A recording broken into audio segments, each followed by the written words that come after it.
Welcome to Brain Navat. We are delighted to be joined by Chloe Carmichael, and we're going to be talking about free speech, hate speech, and mental health. And Chloe is the author of a wonderful book you can see right behind her called Can I Say That? It's a slight departure from the show in that we normally have philosophers. Chloe is a clinical psychologist and will give us some very interesting insights into the real-world effects of speech and of limiting speech. Chloe, would you like to start with a real-life case? I'll share a story from the book about a man named Mark.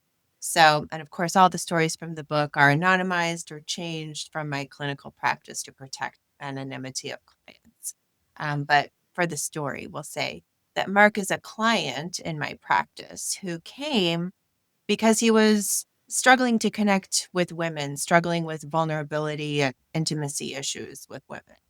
And he insisted that there was nothing in his history that he could think of that would lead to this problem. And I asked him several times, and over a period of questioning, he kind of made this remark almost as a joke. And he said, "Oh, well, there was the time when I was told I'd be stuck in mid level management because I'm a man." And I said, "Well, what do you mean? Tell me more about that."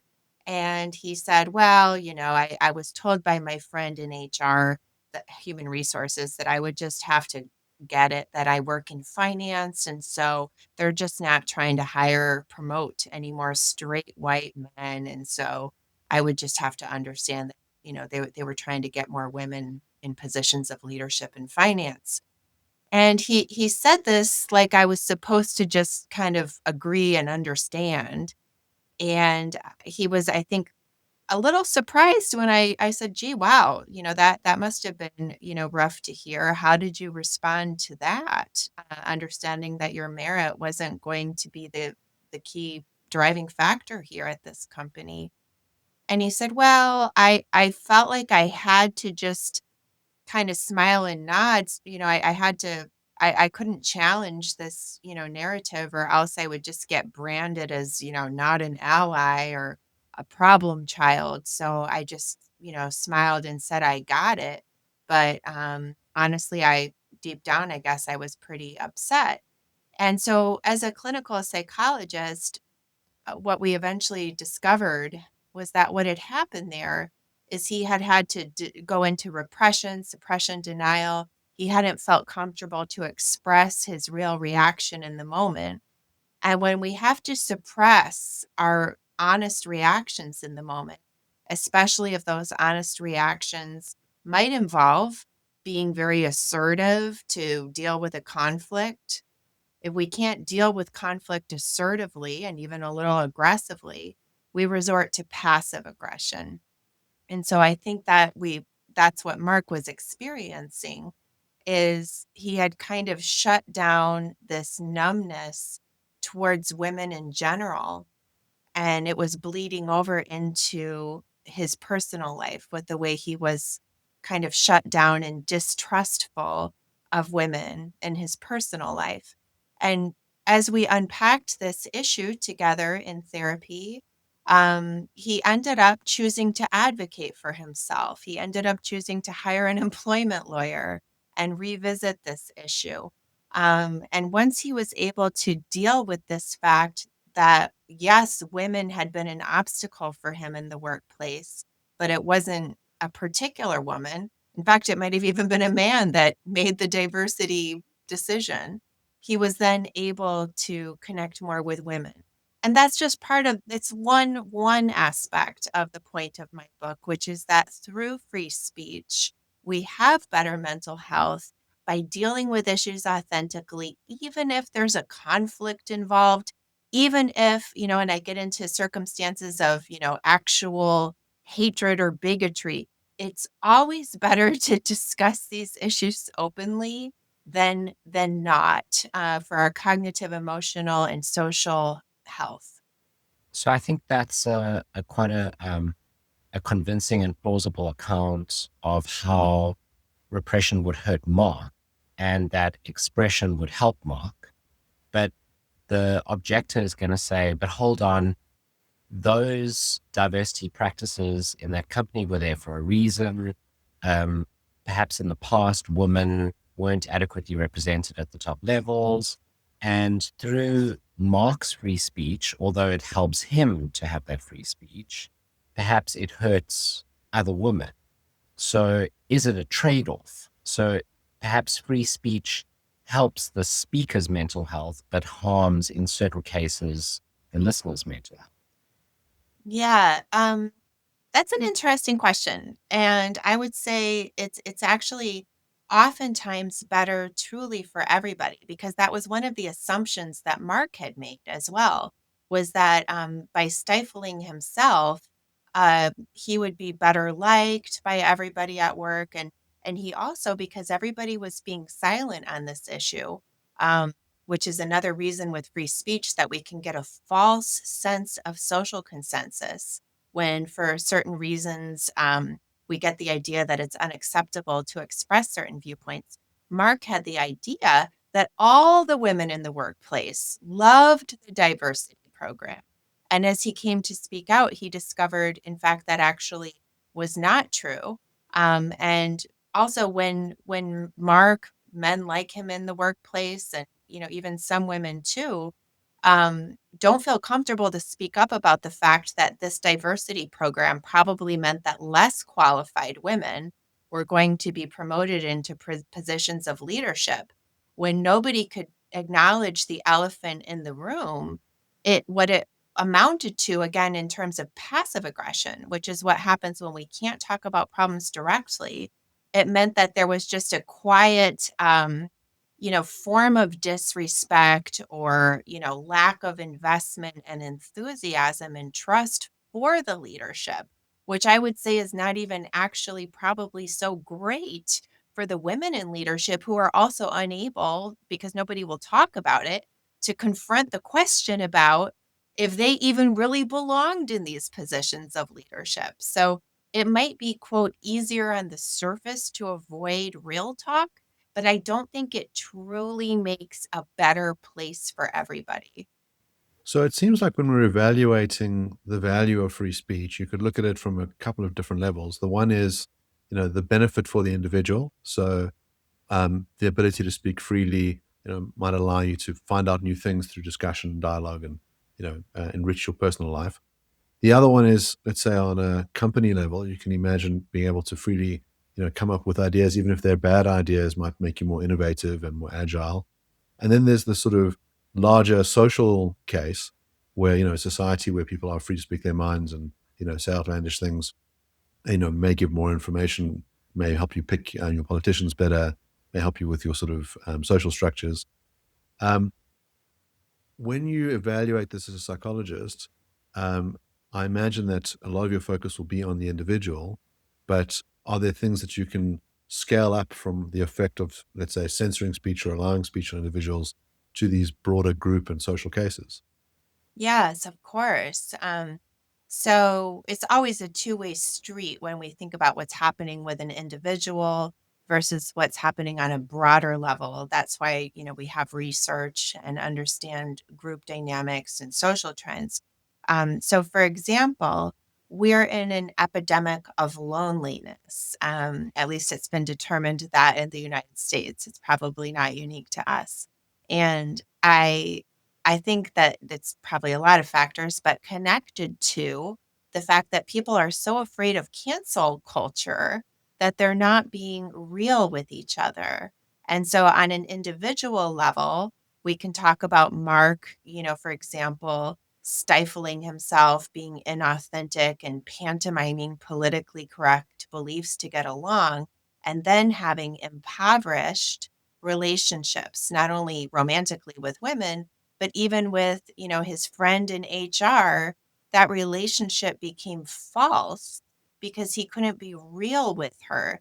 And social support is really essential to our mental health. So if we're degrading the quality of our social support, that's just one example. On an individual level, it has societal impacts as well when mental health skews. So one way of resolving the problem is your way, which is people speak out, are more authentic, more real, say what's on their mind. The alternative, which is proposed by free speech opponents, would be to educate people so that their core beliefs, or to re-educate people so that their core beliefs align better with for example, diversity practices in companies. So the idea would be that rather than getting Mark to advocate for his situation, you would send him on a re-education course, which would explain the history of misogyny in the society, and how women have not had a chance to progress in business, and his fundamental beliefs would change such that he no longer is repressing anything. He is now expressing a line that's in accordance with the politically correct norm. It's very hard for me to even enunciate this position because it sounds so totally Orwellian. But yeah, that I think is the line. The line is, if people want to utter what these opponents of free speech consider to be anathema views, they should be re-educated. Right. So I have no problem with, people who advocate for DEI programs um, having the opportunity to make their case and to try to persuade people, as you said. But the issue is when people like Mark are commanded to pantomime agreement. When that happens, uh, we actually ironically become less able to even persuade people out of truly bad ideas that we can all agree are bad, like for example the KKK or jihadi recruiters. Hopefully people on no matter what side of the aisle you're on, we can all agree that white supremacist groups and jihadi recruiters, it's an ideology that we all agreed is harmful. However, and I share some examples of this in the book, the way that people leave the KKK or disavow, their jihadi recruiter rules is not by somebody saying to them, shut up, you're not allowed to talk about that. They actually change through dialogue. And there's examples in the book. There's an incredible Black American blues singer named Daryl Davis who has a TED Talk and a book. He has over a dozen KKK hoods that have been handed to him by Klansmen that handed him their robes because through dialogue with him, they changed their mind. Now, I'm not saying that we all have an obligation to go have heart to hearts with, jihadi recruiters, but it's just the point is that we don't change people's minds by telling them this is the truth that you must believe and you're not allowed to answer back or to argue. That's actually how we push ideas down. Then their arguments against whatever you're saying are pushed down, and they never have to present their arguments. So their arguments never get, checked or picked apart. They never really get the chance to see their own views in a different light because they're just stuffing them down. So re-education camps, generally aren't truly effective at changing people's minds. In fact, they often just create more hostility and push that supposedly pathological idea, depending on the situation, down deeper and further away from real examination. So one of the justifications you have for suppressing speech, especially on college campuses, is that as you've got very vulnerable young people who need to be given safe spaces and protected from dangerous ideas and things that might offend them or hurt their feelings. So you should start off with trigger warnings in your classes, for example. Tell people that Ophelia is going to commit suicide, and if anybody has a problem with suicide, please don't read the book. We'll give you an alternate book. Um, obviously you can't read To Kill a Mockingbird anymore because it's got many racial epithets, so we can put that on the bonfire. Do you think that this sort of approach is actually good for protecting people and for enhancing mental health? Or has it backfired as we've seen many students screaming on barricades and sort of seemingly losing the plot more and more? Yeah, I think it's backfired on multiple levels. And, you know, certainly, especially at a university. But the very idea of telling people a safe space is one where, you won't be challenged and nobody will disagree with you, I think is anti-resilient. A true safe space, obviously, is one that can withstand disagreement, where people can, talk things through and even experience discomfort or challenge with one another, but understand that there is no true lack of safety. The only time I think it makes sense to have a quote safe space like that would be in a therapeutic environment. So if I were having a therapeutic environment for survivors of breast cancer, we might have a rule that you're not allowed to bring up, did you eat the wrong foods? Did you do this? You can't say anything in the group that's accusing of anybody about, breast cancer in a therapeutic group. That makes perfect sense. um, but in that situation, the members of the group even are acknowledging that they're fragile and they're coming from a place of wounding, and their primary purpose of coming to this group is for support. And it doesn't make any sense to apply that framework to an academic environment. Um, because part of the whole point of an academic environment is actually more to get to the truth, than to have validation.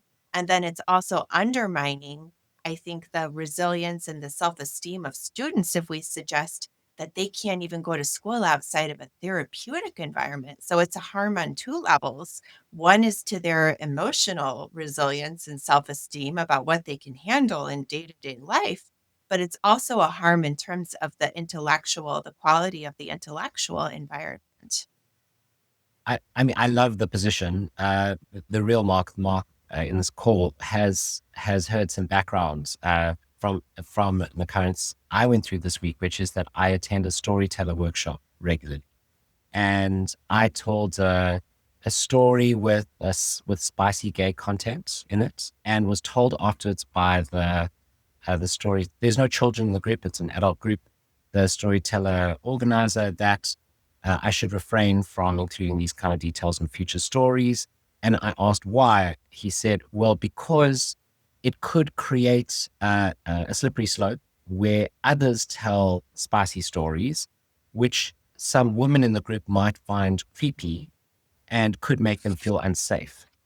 And I said, well, did my story make anyone feel creeped out or feel unsafe? Did anyone complain or feel upset? And he said, no one has said anything. And actually, all the feedback I received personally was very positive. But the risk to this slippery slope storytelling group was too much to bear. And then he also revealed that there were previous storytellers prior to when I joined the group who had, his words were old white men who had told stories with an old school frame of thinking and had used terms that were no longer appropriate, racial terms or ways of thinking about the world that were not really politically correct. And those kind of stories have now been disallowed as well. And I was wondering what kind of limits you would recommend when structuring speech in public forums. So one that you suggested was in a private setting like therapy, it makes sense to have a safe space. But outside of that, are there any limits that you would recommend from a psychological perspective? In other words, when protecting people's sense of well-being? Or do you think that there's should be no holds barred on what people can hear in the public setting? Yeah, so those are some interesting questions. You're kind of raising two issues. One is what kind of speech is permissible in a public setting. The second is, what kind of restrictions are appropriate for a private membership only storytelling group, right? And I think those are two separate questions. I'll take them one by one. So the first one, if somebody wants to have an author storytelling group and they want to have whatever kinds of guidelines they want. You can say, we only tell Christian stories here. We only tell stories with happy endings here. Whatever kind of limits that a person wants to have, I think is totally fine. I do think it would be helpful to have the ground rules of the group clarified in advance for everybody. And frankly, his rationale that, because women could feel frightened by a neurotic story, of course, is ridiculous, first of all, because I think women are like the number one buyers of, erotica, literature.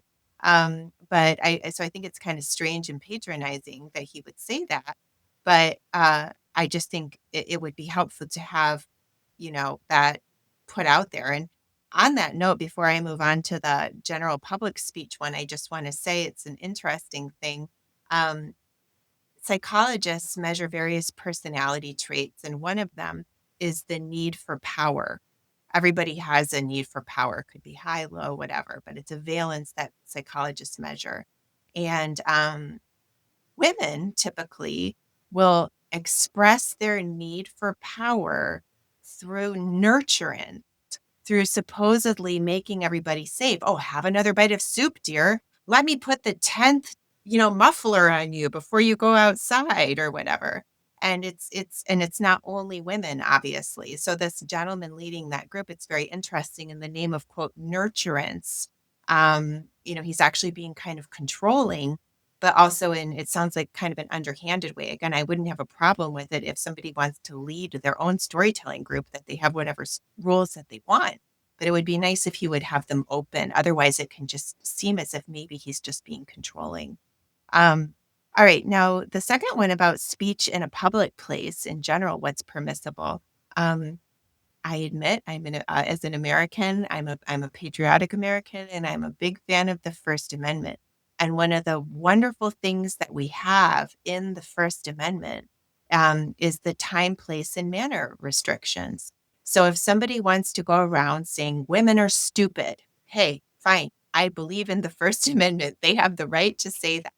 However, if they want to register for a city permit to get a loudspeaker and shout that outside of a Girl Scouts meeting, the city can say no, right? And a time, place, and manner restriction, no. So I do think it's perfectly fine to have, obscenity laws and whatnot, and all of that should be public and available to be voted on by the people who live in that community.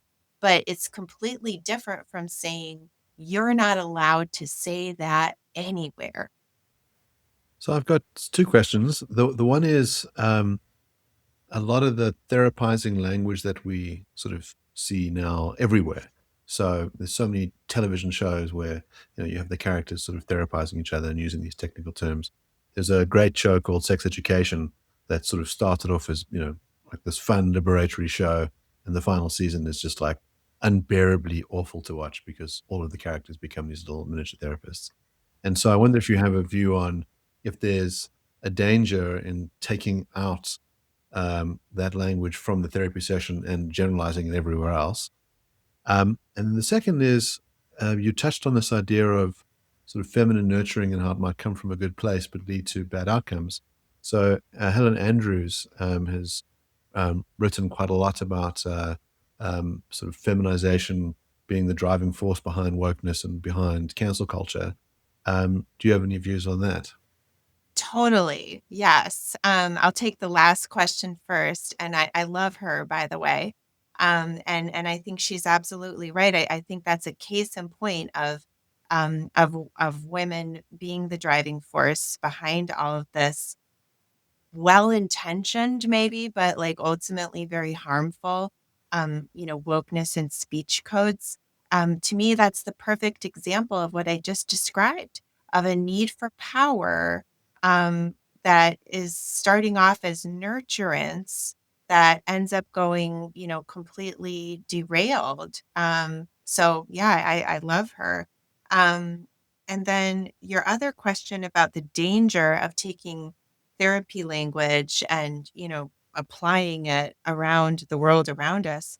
I do think that there's a lot of danger in that because, first of all, my therapist said so is kind of like one of the, worst arguments, that a person could make for, why they should be allowed to do something or whatever. Because by definition, your therapist is, your advocate and only knows, your side of the story, right? And it's, of course, also rather sophomoric in the, etymology of sophomore meaning wise fool, for someone to take a little teeny bit of, therapy language and then think that they can go and apply that, with knowledge and authority, um, and in terms of trying to control what other people say or do. Um, and then, of course, there's also the fact that much of my own industry has gone completely wacky, right? My own industry is the one that is often telling people that indeed a man can become a woman, or that white people, you know, should defer to black people for, you know I talked recently to a therapy student that was telling me that he was being instructed about certain types of therapeutic interventions to use with black people, but not with white people, and vice versa, right? So, I certainly I have a lot of caution about anybody, even an actual psychologist these days, who's using our field to justify things, especially because one of the things I discovered as I was writing the book, and I kind of knew it from my life, but it was interesting to see the numbers, is that psychology departments, at least in the United States, have a faculty ratio, liberal to conservative, of about 20 to 1.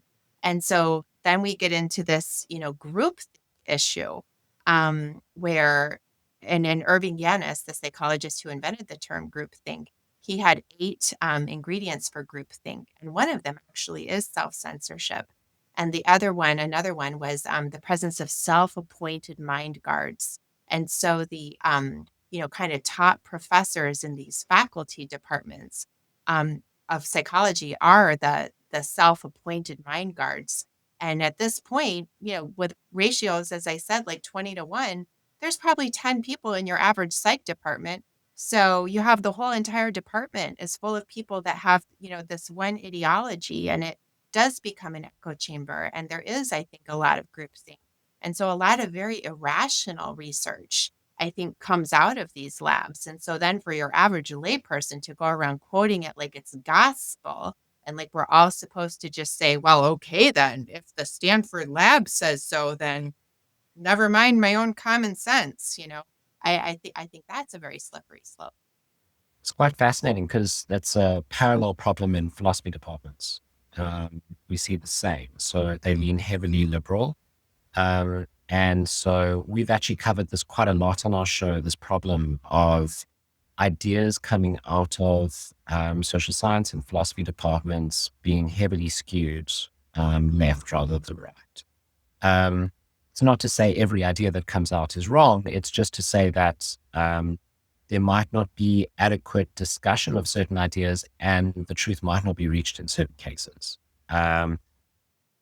We haven't really looked at that problem in the context of psychology departments, but in a way, it's a lot more acute because psychological terminology is being used, as Mark says, very widely, very broadly, as is philosophical terminology. I mean, a lot of wokeism comes out of left-leaning philosophy departments, but is cashed out and supported through left-leaning psychological reasoning. So the idea, for example, that if you don't buy into this ideology, you're not an empathetic person, for example. I was told this by the storyteller who runs the group. He said, "I can't believe you're not willing to support a safe space. As a gay man, you should be more empathetic." And I said, "As a gay man, I don't like safe spaces, you know." but yeah, I think it's very interesting when psychobabble is used to support a political. You're right, and I think there is a particular danger because it's clinical psychology, right? Nobody's talking about quote clinical philosophy. And so with this patina of, oh well, it's clinical, it's medical, as if, it's just people in a lab, just discovering, like a litmus test for something, and they're just discovering these cold hard facts dispassionately, when that's really not what's going on at all. So yeah, And unfortunately, it's also quite prevalent in journalism departments as well. So you can imagine what that means then when you have this, psychology teamed up with journalism and the messaging, and of course, all of the political science departments lean left too. So I'm sure it doesn't take a genius to see where that all leads. I mean, one way of cashing out the problem is that you've got a whole bunch of tins with wonderful labels on them, like Harvard or Yale, and then you hollow them out over time. And so they still have the valence of this is an Ivy League important institution. And you had very good reason to trust the stuff that came out of it because it did so well for the last couple of hundred years. But now that you've replaced all the contents with something sinister or something worthless, it can trade on the prior valence without having any of the nutritional benefits. And I mean, a lot of the data that you mentioned is interesting about those ratios. It didn't used to be that way. I think in 1950, you sort of had pretty even split between conservatives and liberals on campuses. You had quite a serious amount of male dominance in psychology. And one of the examples that Helen Andrews gives is that in psychology departments now, about 75% female. And there also might be, as you say, a couple of problems going on. The one is the social science data gets corrupted by ideology. And the other one is that the idea of truth-seeking itself gets jettisoned. That what's important is not what's true, but what makes people feel good, or what keeps the harmony going. And because you've got an ideologically similar group of people, anything that falls outside of that harmony will then be rejected without evidence. I'm part of a sort of interesting group of academics who want to try and test the limits of philosophical inquiry, and we'll often bring on people who have contentious ideas or have views about restricting free speech or academic inquiry. And what is amazing to me when interviewing some of these academics is that there is almost no one around them who disagrees. There are certain issues where there is a complete consensus. And they said to us afterwards, after we pummeled them with questions for about an hour, that it was the most valuable session that they'd ever had because we disagreed and that they weren't getting that from their own departments. And I think there's a huge danger in that. That's one of the reasons why on the show we try and disagree with people as much as we can, and we try and invite people with very different views from our own onto the show. It gets hard with the free speech guys because we care about it so much and we agree with them. So I suppose on that note, let's sort of try and steelman some of our opponents' positions. Are there cases where you think that we could legitimately, limit some speech? So you can imagine the inciting speech where you're calling on, let's say, for example, you had people calling for genocide against Jews at Harvard, and you had the Harvard president saying, "Well, we think free speech is important." Suddenly, sort of came up with the idea that free speech mattered on their campuses. Are those cases where you could legitimately limit the speech? Is there some actual danger in saying this group of people on our campus should be extinguished from the face of the planet? Is there a good actual reason to limit that for psychological reasons or for social reasons? Yeah, that's an interesting one. And interestingly, as well, Publishers Weekly, I knew that they would trash my book. And they did. And one of the reasons that they gave was that I didn't, say enough about Palestinian, although I kid you not, they misspelled the word Palestinian. But anyway, yeah, so our First Amendment, I kind of say sometimes I'm not really a free speech absolutist because I think that could be taken all kinds of ways. I'm a First Amendment absolutist because within that there is, a limit. Like I'm not allowed to pick up the phone and order a hit on somebody to murder them and say, haha, free speech. So with our First Amendment limitations, we do restrict fraud or libel or incitement to violence. Now, you went right to the heart of, I think, a very interesting part, which is, well, what if you're just saying from the river to the sea, and I do believe that our free speech laws here with the First Amendment are very clear about an imminent, direct threat of violence. So, for example, if you wanted to, assemble and shout, from the river to the sea, that I think you could make a stronger case for than see that Jew over there, let's go get him, right? Those are two different things. However, when you're talking about a college campus that receives federal funding, I think then we also have to understand that there's also going to be additional restrictions. So, again, as a woman, I don't challenge anybody's right to go shout women are stupid if they want to do that. But could you assemble and use university resources to have a women are stupid rally on your, campus that receives federal tax dollars? I think that would be an entirely different question. So while I, of course, despise, intifada from the river to the sea, I despise that talk. um, I can understand that it would be considered legal speech, but that doesn't mean that it would be appropriate for a campus that receives federal tax dollars. What do you say to the objection that, for example, locker room talk doesn't pose an imminent threat or danger to anyone, but it contributes to a culture that in the end will increase, for example, the abuse of women, the rape of women, the assault of women. So any particular instance of locker room talk would not pose an imminent threat, but that kind of discussion does. And so some people argue that kind of discussion should be limited. Well, first of all, I would just point out in a general level, when we're not able to solve our problems with words, we're actually more inclined to result either to passive aggression or to violence. So, as a clinical psychologist, if I'm working with a violent offender, the first thing I actually want to do is teach them to use their words. So, for any place that's interested in trying to create more of a sense of harmony, it might be counterintuitive, but the impulse to just say, well, we're going to limit any speech that bothers anybody. And that way we'll have a really harmonious environment.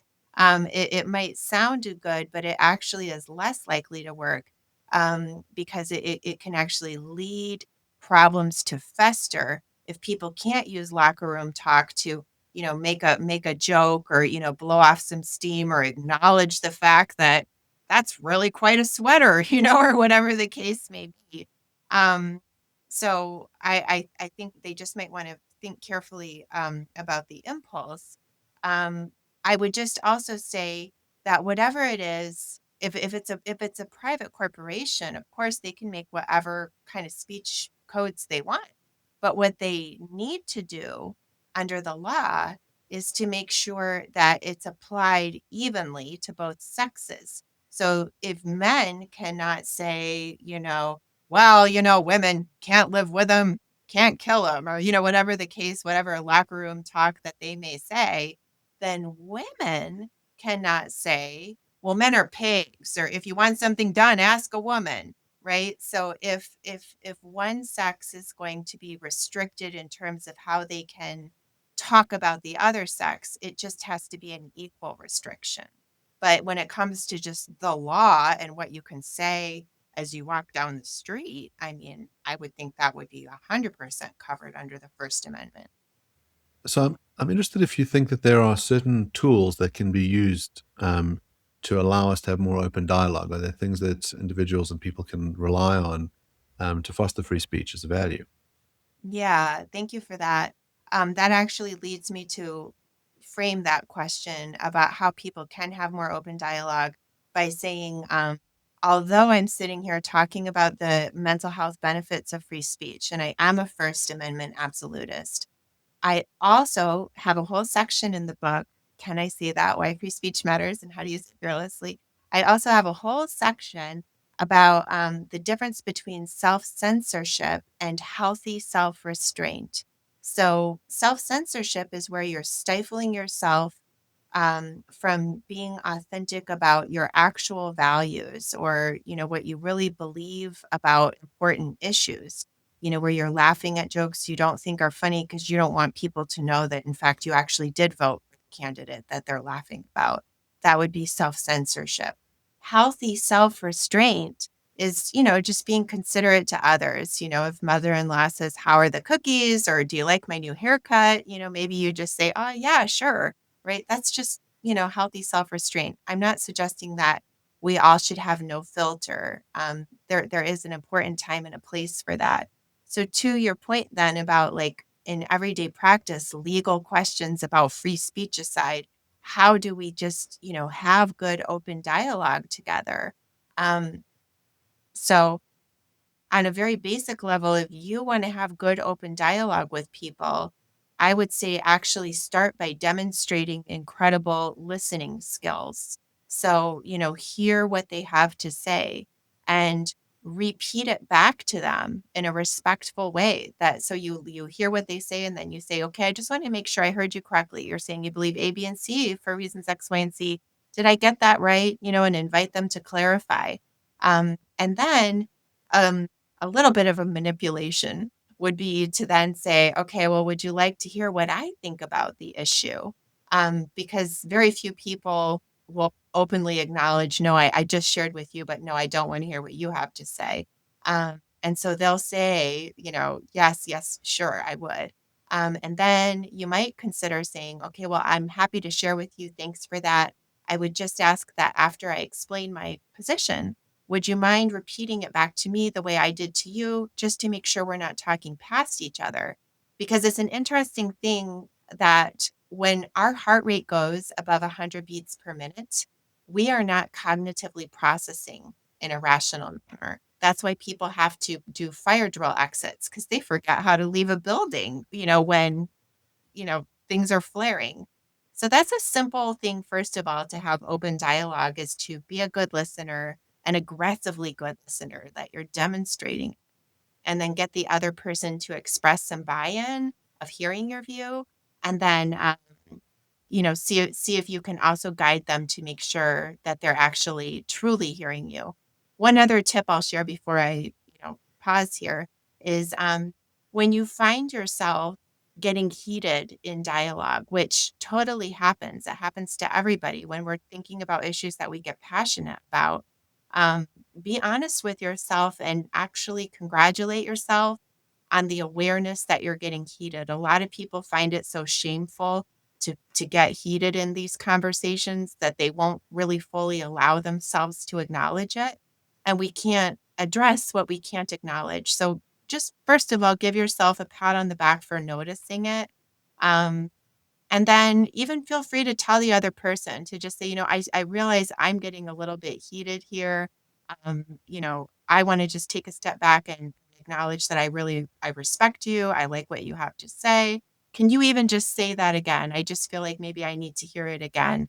And then I also share some exercises in the book, even for literally relaxing your mouth and your body, because we can be chomping at the bit sometimes. And when we can even just relax our body, we can make the whole conversation become more relaxed.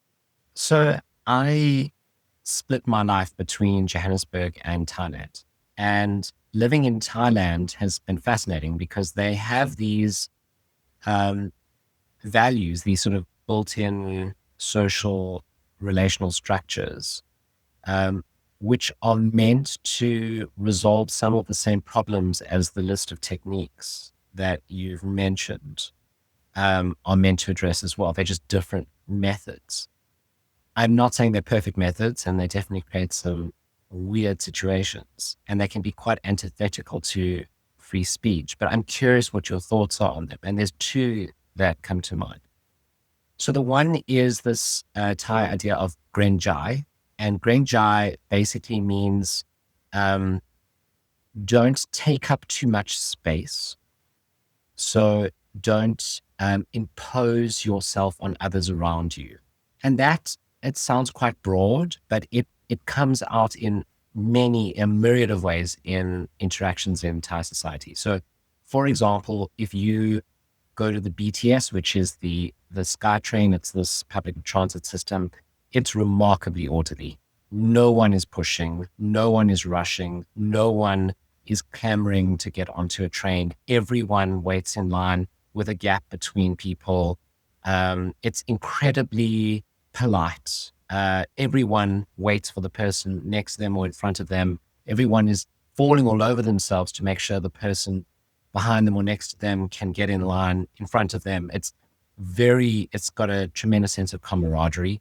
You see it on the train itself. No one is on their phone speaking because that would cause a sort of an environmental pollutant to others. If someone is sick, they'll always wear a mask so that they are less likely to transmit it to others. In public, barring certain circumstances, towels are very quiet. So if you go into a restaurant, they won't be loud speaking at tables. It also pushes you not to express political views at the same time because that could cause strife. So this is the one mechanism that's very interesting.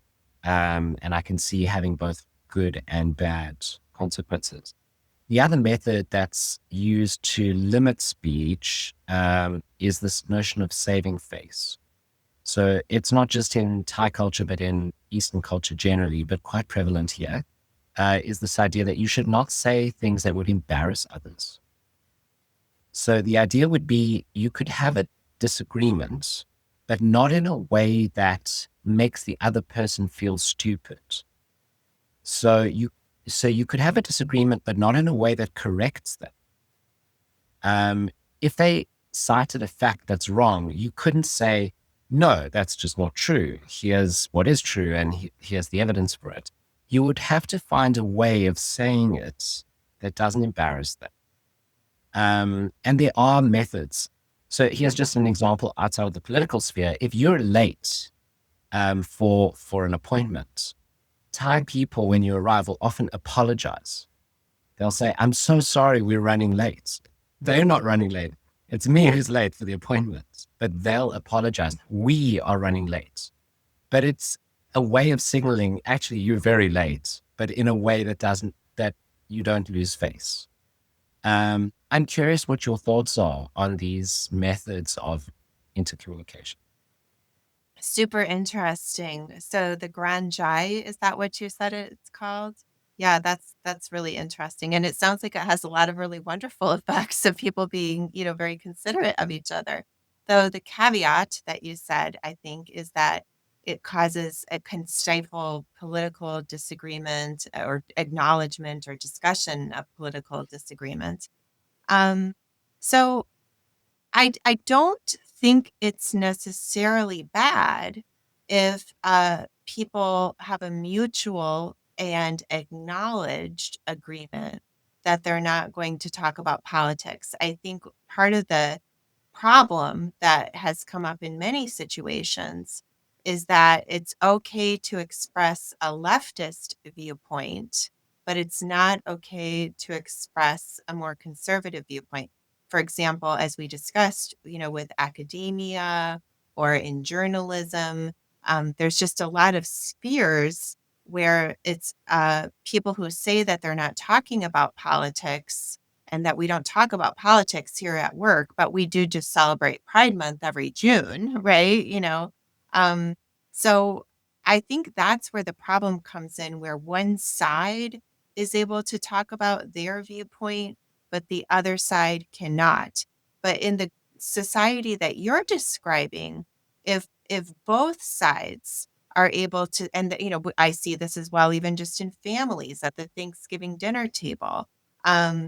If both sides can say, yeah, we see politics very differently, but we've mutually decided to put that on the shelf and enjoy our meal, that's fine because nobody's being forced to pantomime and pretend that they agree with the other person. And there's an equal application of the agreement to subjugate your own views for the enjoyment of the time together. The issue I have is when it's lopsided. Um, Now, as far as the point of saving face, um, I think that's great. I think it depends on the situation. Obviously, if you're at the Ark with, Constantine Kissin, and Douglas Murray, we're not there to watch everybody, be polite and prioritize their relationship. We're here to watch them incisively get down to the truth of the matter. And if it's embarrassing, so what? Like, that's just not really the focus. Um, but I've seen many cases, for example, and I share a story about this in the book, where there's an uncle who's been very close with his college age niece. And she goes off to college and comes back and starts talking about, white privilege and, him as a colonizer male and all of this stuff. And he decides to just listen a lot. There's a technique in the book as well called count the minutes, count the questions, and transfer the grace, where in some situations we just count how many minutes even we can listen to somebody, count how many questions we can ask in a row, and then even maybe mentally recall a time from our own past where we held a political viewpoint that we now cringe and are embarrassed ourselves as we remember how ridiculous that viewpoint is and how zealous about it we were. And then we forgive ourselves for our own past foolishness and then transfer that same grace to the often young, person in front of us. And so by doing that with her for quite some time, and interestingly enough, by the way, as a psychologist, if I'm working with a patient who is psychotic, who says that they're seeing little green men, again, something we all just know is wrong, I don't hit them over the head and say, no, you're not. They're not there. Show. Instead, I say, oh, tell me, when did they first appear? What do they mean to you? What do they say to you? Do they tend to appear more at certain times than others? What I'm doing is I'm building rapport and I'm learning about what it means to this person in terms of their identity and their values and what it represents to them. And then I can wait for the right moment. I can bide my time. And just like Bill did in the book, until there was a moment, one semester when his niece came home and shared about how she'd been accused of her white privilege being out of hand. And she didn't like that very much. And so he took that as his opening to start gently questioning some of the whole thing. And so sometimes we'll make more progress with people by using a velvet touch. Again, it just depends on what your goal is. If your goal is to persuade hearts and minds, yeah, you'll probably be more successful if you do it with the greatest tact and diplomacy possible. If your goal is to expose flaws because you're debating someone on stage and you want to make sure the audience gets the point real quick, go for it. So I think it just depends on the situation. I'm wondering if you think that there's psychological value in having spaces that are incredibly unsafe. So Jason sort of gave this example of, these storytelling workshops. There's a podcast called Risk, where people tell true stories about themselves that are risky to tell. And often they're hypersexual or hyperviolent. Often the person telling the story is admitting to having committed a crime. There's a very famous one about someone who talks about getting into a psychotic state from overdoing marijuana and ended up stabbing her father-in-law almost to death, and gets incarcerated and sort of talks about this. The other way in which these sort of unsafe spaces might be is, private WhatsApp groups or Slack groups among friends where you can tell dirty jokes and you can say things that, can't be said in polite society. Is there a benefit to having spaces like that? Or does it have the reverse effect where if you, allow yourself to do something devilish, that it will bleed out? No, no. In fact, it brings me back to the point about locker room talk earlier, right? I do think that there's a matter of being socially appropriate, right? And so yeah, of course, locker room talk, we would expect different kind of talk than we would expect, at an awards dinner per se, or something like that. So I think, yeah, having social awareness makes a lot of sense. I'm definitely going to look up the Risk podcast. That sounds like a lot of fun. Um, but no, I don't. I think what you were kind of getting at there is, if we put ourselves in places where we start talking in a certain way, is that going to like contaminate us and overtake our mentality? Or is that going to be just kind of a healthy place where we vent a little bit and we keep conscious of those ideas so that they don't, fester? and develop unchecked in the bowels of our minds where nobody ever gets, to see them. Um, yeah, I'm personally more inclined to say that it's good to have spaces where you can talk and you can vent. However, I think it's one thing to think about how you can talk and you can vent, but at the same time, to be discerning about the media diet or the people that you surround yourself with, for sure. Some of us, and again, this is just a psychology measure, are more suggestible than others. So for some people, if a quick and easy way to know how suggestible you are is if you watch a TV show, do you get lost in it and kind of believe that the people on TV like are those people that they're playing, the characters, even though you know it's a TV show? Or are you somebody that watches the TV show and you're constantly like, oh, gee, that's an interesting directive choice, or, oh, that's a great acting technique. Like you're totally aware, like almost painfully aware that it's the show. Or do you get lost in the movie, lost in the book? So I happen to actually be pretty suggestible, which has benefits, pros and cons. The pros to being suggestible is that if you surround yourself with a certain, type of input, you'll pick it up really easily and absorb it really easily, and you can change your mood easily. The cons are that, to the point that you kind of hinted at there, um, if you surround yourself with people that are, really negative or, putting out narratives that actually can bring you down if you overdo it on them, um, then that can kind of plague you. But I don't think that that means that therefore we should never give ourselves a chance to just, vent or be unfiltered. Maybe part of the motivation for shutting down certain types of upsetting speech is that we think that the world would just be a better place without that speech. That speech doesn't belong to us, it belongs to someone else. If we just get rid of that, get rid of that speech, get rid of that person, we have a more harmonious world. Everyone agrees, everyone feels happy, we all get along. That seems to be the underlying impetus, at least some of the time. It's let's just make the world better. Why is that so wrong? Why is that a misconception? For the same reason that if I decide not to open my credit card bills, it means I don't have to worry about the money that I owe, right? Just cutting out the tongue of people that express ideas, that you don't like, that doesn't make the ideas go away. It just pushes them underground. I'm sure you guys are aware because I know you know this space very well.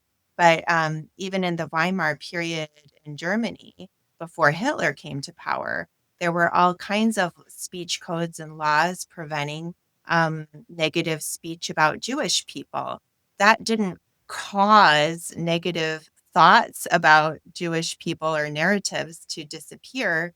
It pushed them underground where Hitler could propagate them unchecked and even created kind of a taboo, forbidden fruit glamour around his ideas. And also, as I mentioned before, when we don't allow people to just, say things about, that are disfavorable or to express viewpoints that we dislike, um, it actually just causes those issues to fester. Language is one of our most fundamental gifts as human beings. We have unique regions of the brain that are specifically devoted to the production and to the comprehension, uniquely, of language. And language is one of our tools for problem solving and for emotional regulation. People who, for various reasons, have never been exposed to speech or allowed to develop speech, they have impoverished thought typically, and they have difficulty with emotional regulation. And when they're able somehow, to be reached, usually cases we're talking about like people who are deaf and born in parts of the world where there hasn't been sign language. And so when they're able to be acquainted with the gift of language, they express what an incredible relief it is um, to be able to rationally sort through ideas because language it's almost like breathing, where we don't think about it because it's so automatic and it seems really simple, but it's actually accomplishing this incredible symphony of functions, right? And so when we stop people from speaking about ideas that we don't like or things that we think are mean, we're interrupting all kinds of very important processes. Again, some of which is their ability to cognitively evaluate their idea and maybe even move beyond it, or to have emotional regulation. And so we're essentially telling people just bottle it all up inside, right? And where do you think that goes? That leads to violence and outbursts. And one interesting thing about this, there's something I discovered called what I call the 5 Ds, um, which is that the same people that are statistically more likely to do the 5 Ds, which are to disinvite a speaker, defriend on social media, decline to date across the aisle, put distance in real life, or to drop a friend in real life over political differences, which, not surprisingly, by self report, is the more leftist you are, the more likely you are to do the 5 Ds. And then other separate research has shown that the more left you are, the more likely you are to endorse political violence. And I think that there's a big connection there again, because as I said earlier, if I'm working with a violent offender, task number one for me is to teach that person to use their words. And so, to your point, people might think, and this is why I really want to try to reach them with compassion. My goal was to, I failed, but my goal was to write a book that people on the left would like as well. I wanted to try to reach them and persuade them that I believe that many of them are coming from a good place, but that it's a misguided way to create harmony by stamping out the ability for freedom of expression. Well, Chloe, I want to thank you for an absolutely wonderful discussion. And if you want to get a copy of the book, we'll have it in the description below. And if you want to know more about Brain in a Vat, make sure to subscribe to our Substack and subscribe to the channel. This year, we're going to try and get to 10,000 subscribers, and we want to do it as soon as we can. Thanks so much. It was great to be with you guys. And yes, the book is now available in audiobook as well, which is super exciting. And thank you for having me. It was really a pleasure to be with you guys. And I'll definitely have to watch your panel on art.